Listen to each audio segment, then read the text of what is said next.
Oi galerinha, sim, eu voltei e depois da vinheta a gente vai conversar sobre algumas coisas que aconteceram nesse período e eu espero que vocês estejam pra gente poder conversar e quem sabe ainda servir de alerta.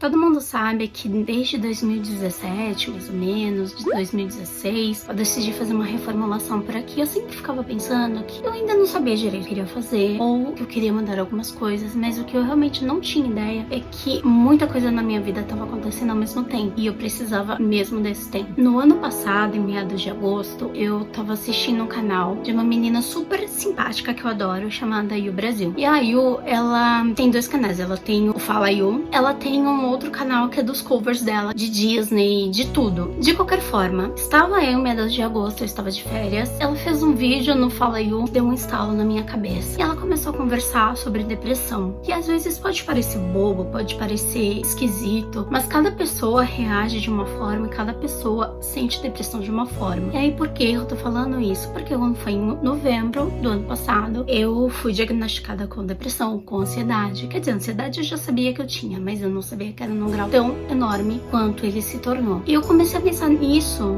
e eu comecei a querer procurar ajuda por causa do vídeo da Yu. E o que eu posso falar pra vocês? Assim, depressão é uma coisa que você nunca imagina que você vai ter. Você sempre imagina que vai ser o teu vizinho, o teu amigo, o teu primo, mas nunca que vai ser você. E aí quando você é diagnosticado com depressão é que você começa a perceber as pequenas coisas que mudaram totalmente na sua vida e que mudaram de um jeito muito estranho. Então a primeira coisa que eu posso falar é que assim, eu sei exatamente de onde que veio, eu sei exatamente o que causou e o transformou. E isso é uma coisa que eu tô, assim, trabalhando muito comigo, porque eu sei que só eu vou poder resolver isso. Por mais que eu esteja tomando medicamento, não só ele vai resolver as coisas assim. Quer dizer, não vai ser mágica, né? É uma coisa muito mais íntima e que a gente tem que trabalhar de uma outra forma. O que eu comecei a perceber, que foi assim um estalo depois de assistir o vídeo da Yu? Acho que a primeira coisa foram como as pequenas coisas que eu adorava fazer, eu comecei a parar. Porque eu tava sempre muito cansada, eu estava sempre com muito sono. Então eu chegava do trabalho 6 da tarde e eu queria dormir. Eu não queria comer, eu não queria fazer mais nada, eu queria dormir. E se deixasse, eu dormia a noite inteira. Quando eu ainda acordava no outro dia, eu ainda estava morrendo de sono. Era uma coisa muito louca. Se eu disser que de vez em quando eu não tenho essas recaídas, eu vou estar mentindo porque eu tenho. Mas era muito estranho. Então eu comecei a parar de ir pro coral, eu comecei a parar de ir pra aula de canto. Sábado de manhã eu não queria ir pro inglês, porque eu tava sempre cansada, eu tava sempre assim,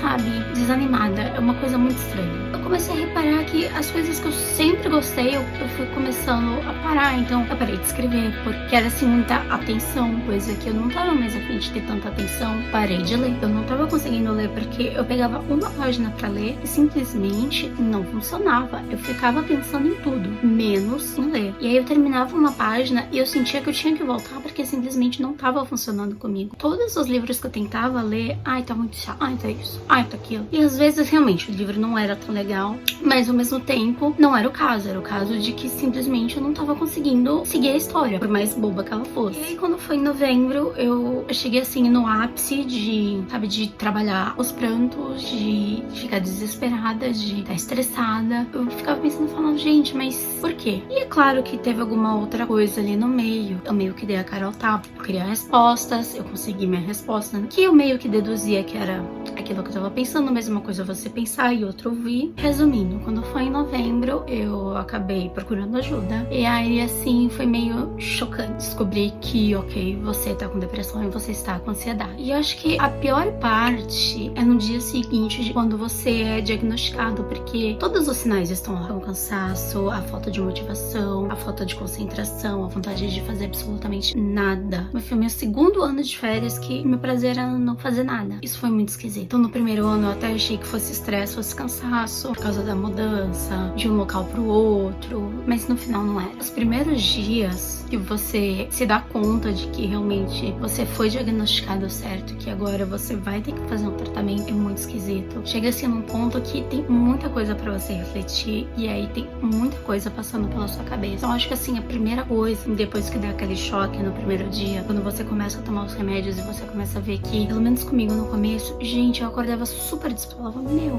cara, isso porque eu tava afastada do trabalho. Eu falei, não, é hoje.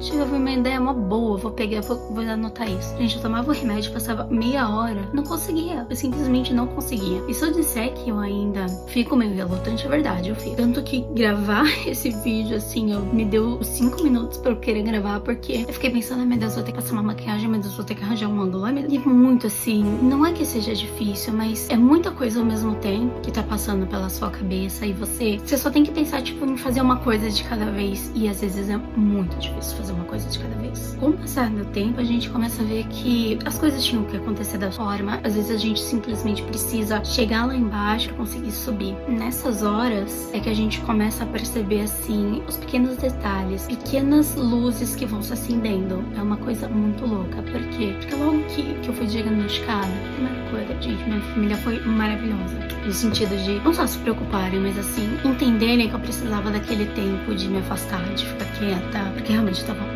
muito estranha mesmo. Hoje em dia eu falo que eu estava muito estranha. Foi a primeira coisa que foi maravilhoso. Em seguida, assim, alguns amigos mesmo, não conhecidos, amigos, que eu sempre saía, cada uma volta. Eu comecei a ver como eles são maravilhosos e foi muito espetacular. Tudo foi começando a se abrir na minha vida, depois que eu decidi que eu estava doente. Quando eu contei para as pessoas certas, as que eu confiava, muitas mãos estendidas. Então, às vezes a gente pensa, meu, eu tenho muitos amigos, mas amigos de verdade são eles que fazem a gente querer seguir em frente. Eu não tenho palavras para dizer o quanto foi bom o apoio de algumas pessoas do coral, o apoio de alguns amigos, de gente que eu nem sabia que se importava comigo, e aí você, de repente, você tem essa pessoa do seu lado, e assim, é uma sensação muito boa. Vendo tudo isso, toda essa vida que você deixou de ver e você passa a enxergar, é outra coisa. As coisas andam complicadas, ainda mais agora na quarentena, que muita gente de saco cheio de um monte de coisa, mas principalmente o dia a dia, ele tá muito corrido, né? Literalmente, de casa pro trabalho, do trabalho pra casa, e acaba esquecendo de algumas coisas primordiais. E isso começa, sabe, a não fazer nenhum sentido, e muitas outras coisas vão pesando, de fator trabalho, fator dinheiro, fator tudo, né? E é muita hipocrisia a gente falar que isso não impacta, porque impacta. A gente ainda vive nesse mundo de provas e expiações, apesar da gente estar passando pelo nosso momento de transição. Mas não é fácil. Mas ao mesmo tempo, quanto mais cedo a gente toma consciência de que a gente precisa mudar e que a gente precisa de ajuda e que é bom pedir ajuda, as coisas simplesmente fluem. Hoje em dia, fazem o que? Uns 2 meses que eu voltei a trabalhar. Parece que tudo foi se encaixando. Eu mudei de posto,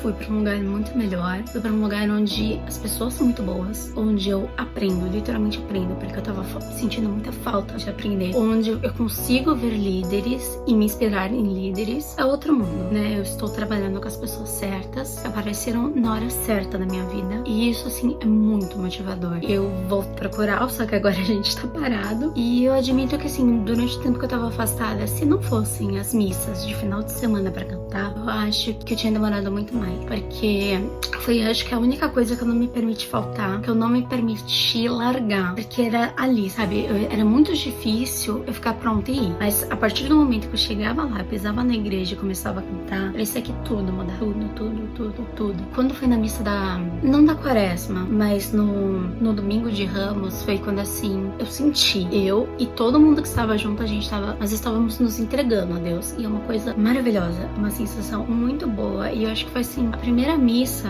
depois, assim, sabe, de 2 meses trabalhando, eu falei, nossa, sabe, foi um prazer indescritível, não que as outras não fossem, mas eu acho que as outras eram muito mais um pedido de ajuda do que exatamente louvar. Por mais que eu servisse, eu acho que eu não tava tão aberta a servir quanto no domingo de Ramos. Foi uma coisa muito boa. E aí, pensando em tudo isso, de verdade, eu não sei como que vai ficar aqui o canal. Eu quero voltar a fazer alguns vídeos, eu quero voltar a falar de livros, eu quero falar de de escrita, porque eu quero voltar a escrever, por mais que eu ainda tenha muita preguiça. Mas as leitoras estão melhorando na medida do possível. Pelo menos eu já li 8 livros esse ano, coisa que ano passado eu demorei muito pra chegar no 8º livro. Até bem, lendo muito mais inglês. E eu acho que aos poucos as coisas estão se acertando, as coisas estão encaminhando. Se você tá vendo esse vídeo, se você acha que alguma coisa não tá batendo direito na sua vida, que você tá esquisito, porque a gente sabe quando a gente tá esquisito, não demora por ajuda, porque quanto mais rápido ela vier, mais rápido tudo isso vai acabar. E principalmente, se una àqueles que realmente querem o seu bem, aquelas pessoas que todo dia vão te mandar uma mensagem de bom dia, porque teve uma amiga que todos os dias me mandava bom dia, e ela falava, eu vou te mandar bom dia todos os dias até você ficar bem. E tipo, e a gente continua dando, a gente sempre deu um bom dia, mas o bom dia que ela me dava era diferente, era especial. E aí, o que eu posso falar? Como que a gente melhora além de tomar os remédios? Porque o remédio é só uma parte, né, que vai mexer com a sua cabeça, depois você fica com um pouco de Alzheimer, mas isso é uma outra história. Coisas que,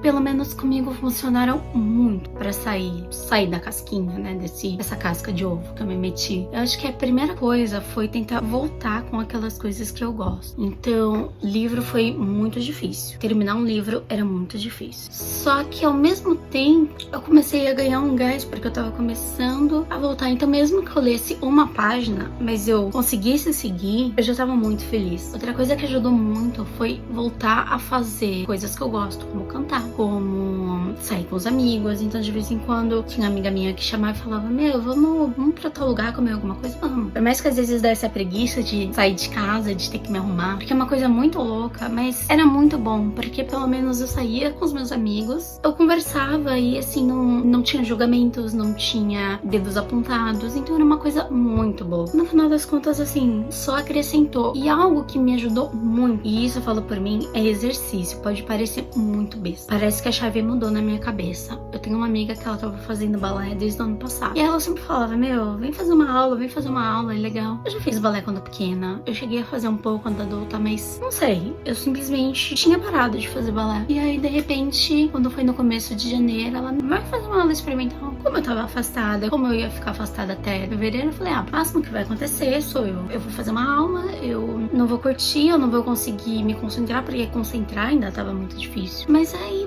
foi muito estranho, porque, gente, eu cheguei na aula e aí, assim, a chave literalmente mudou. Porque balé você tem que concentrar nos pés, no abdômen, em tudo, na ponta, nos joelhos esticados. E aí, o balé é uma coisa mágica na minha vida. Eu simplesmente paro de pensar em tudo e vou dançar balé. E aí, por mais que eu seja péssima, péssima mesmo, porque sempre rola a comparação de como eu dançava aos 12 anos na ponta e como eu estou dançando agora, que está horrível, do tipo, eu não tenho equilíbrio pra fazer um passeio em sexta posição. Tudo mudou, porque depois que eu saí daquela aula, a chave mudou. Porque balé é uma coisa que pode não parecer, mas dói pra caramba. Dói você deixar uma ponta bonita, dói você subir não falo nem na sapatilha de ponta, mas mesmo na sapatilha de meia ponta, você fazer um elevê, dói, minha gente, porque teu calcanhar tem que ficar lá em cima, sabe? Mesmo toda dolorida, toda cansada, toda podre, porque eu saí literalmente podre, eu sempre saio podre. A chave mudou na minha cabeça. E aí, sabe, quando você tem aquela ideia, realmente a vida é difícil, mas o prazer que a gente sente quando as coisas dão certo e que a gente consegue dar a volta por cima, essa sensação que o balé passou. Eu tô, tipo, muito em amor com o balé, por mais que eu seja péssima, por mais que eu esteja horrenda, por mais que eu morra de dores, eu tô, tipo, amando, porque é a única coisa que eu consigo botar a minha cabeça no lugar e focar. Desde que eu comecei a fazer o balé, é muito engraçado, porque a semana eu não faço balé, eu demoro mais pra ler. E a semana que eu faço balé, a leitura flui melhor, as coisas fluem melhor. É outra vida, é outro mundo. A gente precisa, né? A gente precisa se exercitar. Então, mesmo se não gosta de dançar, procura qualquer coisa, qualquer exercício que você goste, porque vai fazer muito valer a pena. Porque você vai tirar a sua cabeça, sabe, de todas as coisas que estão ali martelando e que às vezes você não se dá conta. E aí, quando você sai de um exercício, não tem essas pequenas coisinhas que incomodavam, sumiu. E aí você quer voltar a fazer de novo e você quer continuar. É um prazer, assim, inexplicável. Gente, de verdade, eu espero de coração poder voltar pra cá, poder falar com vocês sobre absolutamente tudo. Qualquer dúvida, qualquer coisa que vocês queiram comentar, qualquer palavra que vocês queiram falar, eu tô aqui super aberta nos comentários, comentem. E eu acho que o meu propósito, principalmente agora, principalmente no canal, é conversar. É não só falar de uma resenha de livro, mas o que eu enxerguei naquilo que eu posso passar pra vocês e pra gente poder conversar, porque eu acho que a graça das redes sociais é o diálogo. Então é isso, espero que eu volte muito em breve. Beijos, tchau!